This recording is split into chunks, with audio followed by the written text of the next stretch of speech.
Hi students, we're working on the worksheet triangle inequalities, and what I'm trying to do is talk about when three pieces of different measurements make a triangle and when they don't. So that's what we mean by triangle inequalities. Now there's a certain formula for this, or what they call a theorem for this, called the triangle inequality theorem. So what I want you to do is try to discover it on your own. Be good detectives and try to make sense of this on your own. Now the first triangle I'm going to make will have one side of 2, one side of 3, and another side of 4. And what we want to do is, will 2, 3, and 4 make a triangle? Let's see. And it does.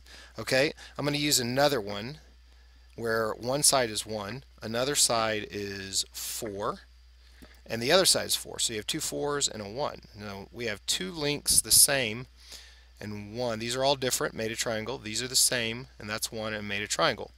All right, let's try 2, 1, and 6. That doesn't make a triangle. That doesn't line up. Let's try it different. Maybe I'm just not doing it right. Maybe I need to do 1, 6, and 2.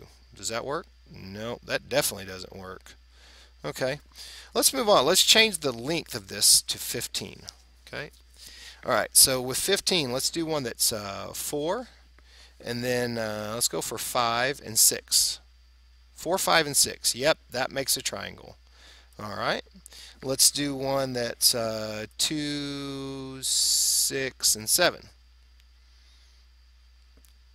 Yeah, that works. 2, 6, and 7 works. All right, let's try one that's what is that? 7, 4, 5, 6, 7. Oh wait, we're gonna go to a different size now. Never mind. Let's go to 30. All right, so we'll go to 7. Nope, 7. Oh, clear. 1, 2, 3, 4, 5, 6, 7. 7 and 15. Does that make a triangle? No. What if I did it 7, 7, 16, and 7? Does that work? No, that doesn't work either. Okay. Let's try one that's 9. Is that 9? Nope. 9, 9, and 12. And that does make a triangle. So those are the same, and that's 12, and that makes a triangle. But 7 and 7 and 16 does not. 7 and 7 and 16 does not. Okay, so we've done making some triangles. Can you make your best hypothesis about when a triangle works and when it does not work based on three side lengths that are the same or different? Go ahead and write down your conclusions on the bottom. Okay, students, continuing on, we're talking about the triangle inequality theorem, and what I want you to do is fill in the blanks. The sum of the lengths of any two sides of a triangle is greater than the length of the third side. This must be true of any two sides in a triangle. Any two sides in a triangle. So, let's look at this example. So 3, 2, and 6 does not work. 3, 3, and 6 does not work. 3, 4, and 6 does not work. This one works. It's the only situation you can have a triangle is when the sum of any two of these is greater than the other. So if you think about it, 2 plus 3 does not beat 6. 3 plus 3 is the same as 6. 3 plus 4 is 7. 6 plus 3 is 9. It's bigger than 4. 6 plus 4 is 10. It's bigger than 3. All right, let's move on. Let's see a visual version of that. So A plus B, AB, this is AB, plus AC is greater than BC. That works. AB plus AC is greater than BC. AB plus BC is greater than AC. That makes a triangle. And then lastly, AC, this big long side, plus BC, which is really long, would obviously be greater than AB. Okay? Comparing angles and sides, the biggest side opposite the biggest angle. So we're going to, if we can make this statement about adding up sides must be bigger than the third side, we could also do the same thing about angles. So we have to understand that the biggest side, AC, is opposite this, the biggest angle. The medium side, BC, is opposite the medium angle, and the smallest side, AB, is opposite the smallest angle. So here's 3, it's smallest, so that's the smallest angle. Here's the biggest side, okay? So, I'm sorry, the medium side, okay?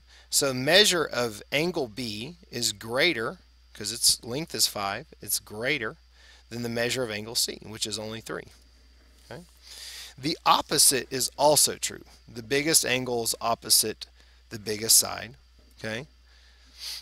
So the medium angle is opposite the medium side, and the smallest angle is opposite the smallest side. So here was the smallest angle, that was the smallest side. Here was the biggest angle, and that was the biggest side, and you know this all adds up to 180. So from that we can derive what the measure of angle A is. Okay, so on the bottom you're going to do, I want you to determine if 4, 9, and 5 can make a triangle, and 9, 5, and 5 can make a triangle. So show your work. We'll pause the video now and let you solve and prove whether or not these are triangles. Pause the video now. Okay, so we're going to choose the smallest of the two of the 3 sides, because that would make sense, right? If we want to prove it.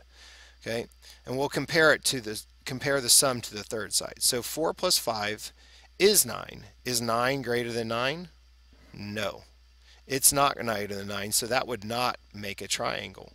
Okay, is 5 plus 5 10? It is greater than 9, so this is a triangle. This would make a triangle.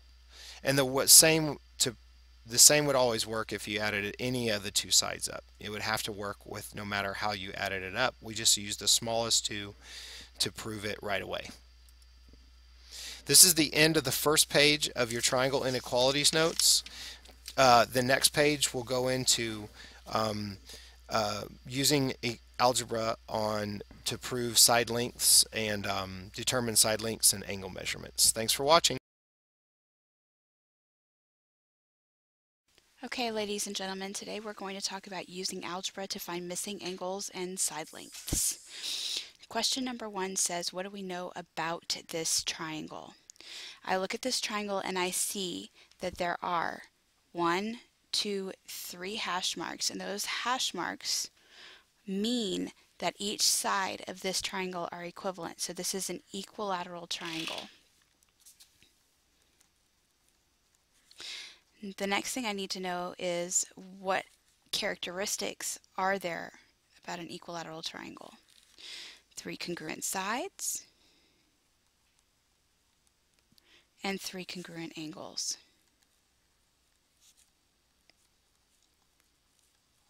Please write that down. The next thing that I need to do, if there's 3 congruent sides and 3 congruent angles, is write an equation based upon that. So start with the sides. I have y minus 7, which is congruent or equivalent to 14 1/10 feet. So I'm going to write that equation. Y minus 7 equals 14 1/10 feet. If I want to solve that equation, I draw my line down the equal sign. I notice that I have subtracting 7 here. We use opposite operations, or the inverse, to solve an equation. So the opposite of subtracting 7 would be adding 7 to both sides. Be careful when you're adding a whole number and a decimal. You need to remember to put the decimal point in and put zeros in so that the place values line up. Add them up. 1. 7 plus 4 is 11. Carry the 1. We get 21 1/10 is equal to y. Let's head over to the other side. We have 3x here in this angle. And we need to remember that if there's three congruent sides, there are three congruent angles. And so therefore, we have 3x equal to, I'm not too sure, but I do know that the three angles have a sum of 180 degrees. So I'm going to take 180 degrees and divide it by 3, and that's going to give me 60 degrees. Okay, so if each of these are equivalent to 60 degrees, then I can write my equation equal to 60 degrees. 3x equals 60 degrees. Draw my line through my equal sign. Opposite of multiplication is division, so divide both sides by 3. 3 divided by 3 is 1. I'm left with x equals 60 divided by 3. 6 divided by 3 is 2. 0 divided by 3 is 0, so I've got x equals 20. Now I can go ahead and write 60 divided by 3 out to the side and work it out. 3 goes into 6 2 times. Remainder 0, bring down the 0. 3 into 0 is 0. So we get 20. All right, let's head on to question number 2. Question number 2 says, what do we know about this triangle? I see 2 marks here. Those 2 marks tell me that I have 2 congruent sides, which means it's an isosceles triangle. And if I have 2 congruent sides, I have 2 congruent angles, or base angles is what they would be called. So isosceles, 2 congruent sides, and angles. Based upon that information, now I can create an equation. So it says that 5x equals 70. I can solve that equation. Opposite of multiplying by x is dividing by. Well, not necessarily dividing by x. I want to divide by the 5 to get the x by itself. 5 divided by 5 is 1. I'm left with x equals 70 divided by 5. Okay, well, I need to do 70 divided by 5. 5 goes into 7 one time. Remainder 2. Bring down a 0. 5 goes into 20.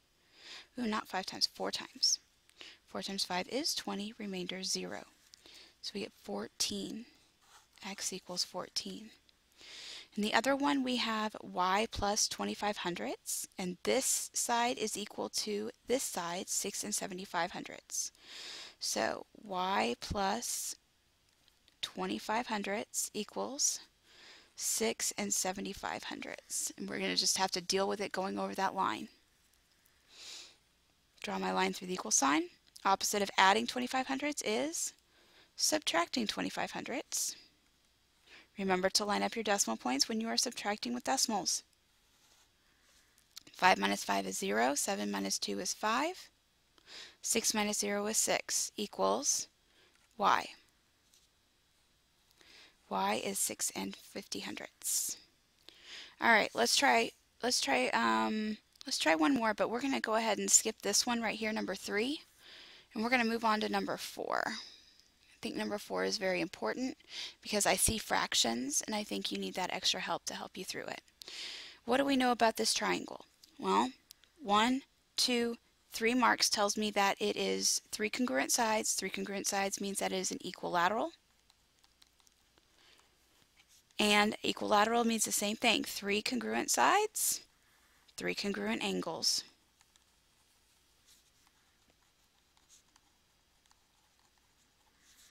All right, so let's go ahead and do that. Taking a look at this, I have a side here, 1/3 y, and 22 millimeters, which basically means that those two are equivalent because of the 2 marks. So 1/3 y equals 22. Okay, so we're dealing with fractions. Fractions aren't any different than anything else. You're just going to have to apply some of the steps that you know to solve fractions. 1/3 y is 1/3 times y. The opposite of multiplying by 1/3 is dividing by 1/3.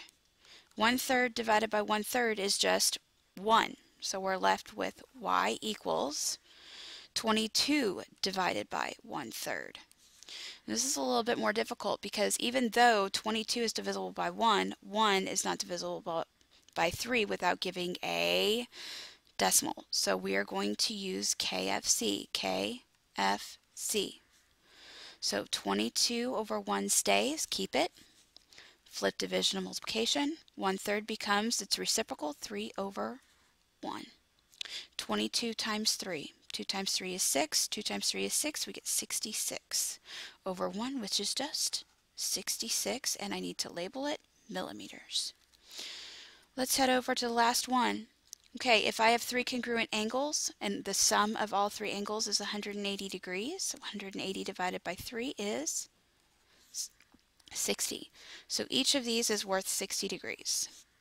All right, then that means that this is equal to 60 degrees. So here we go again. 1/2 x equals 60. Draw my line through the equal sign. Opposite of multiplying by 1/2 is dividing by 1/2. 1/2 divided by 1/2 equals 1/2, so I'm left with x equals 60 divided by 1/2. Again, I can divide 60 by 1, but 1 divided by 2 is going to give me a decimal.